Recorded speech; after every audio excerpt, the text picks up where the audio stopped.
Kama tulivyosikia mwanzoni, tunakumbuka Yesu alipoingia Yerusalemu. Ni ule mji ambapo alitimiza yale yote yaliyomleta hapa duniani. Kwa maneno mengine, tunaingia kwa ajili ya adhimisho la mateso, kifo na ufufuko wa Bwana wetu Yesu Kristo. Tunaingia katika wiki kuu.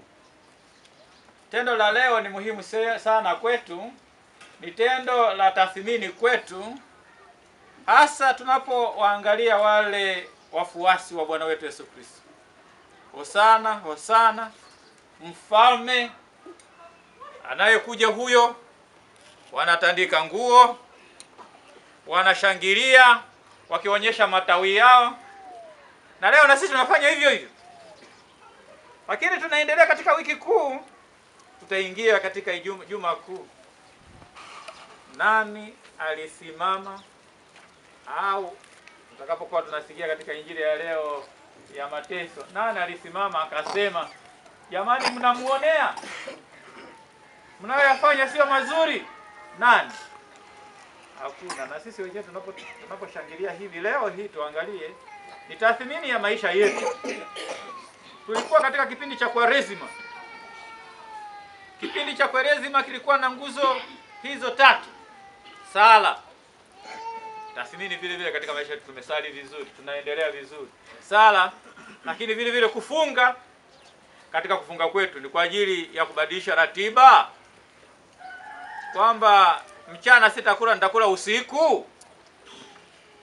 Au nafunga kwa ajili ya kuangalia wahitaji, matendo ya upendo, matendo ya huruma. Tuna vipaji mbalimbali sisi, tunavitumia kwa namna gani? Lakini vile vile pamoja na kufunga,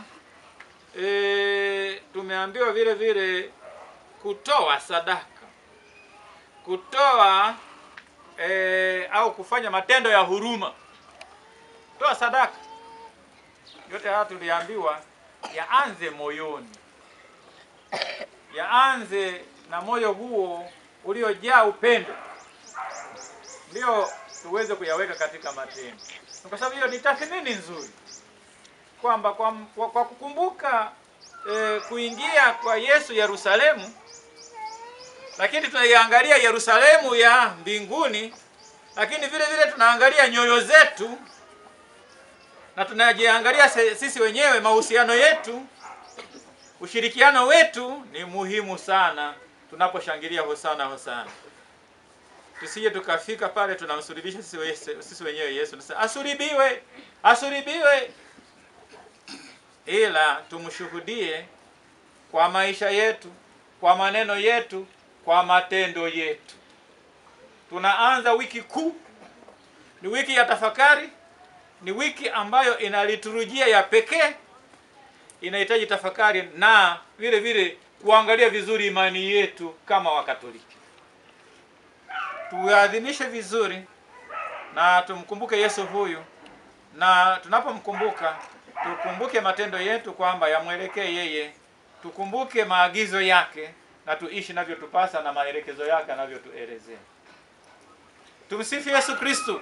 Mungu ni mwema kila wakati. Mungu ni mwema naye kazi yake huwa.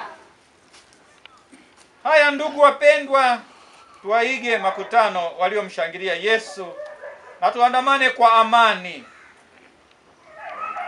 katika jina la Kristo.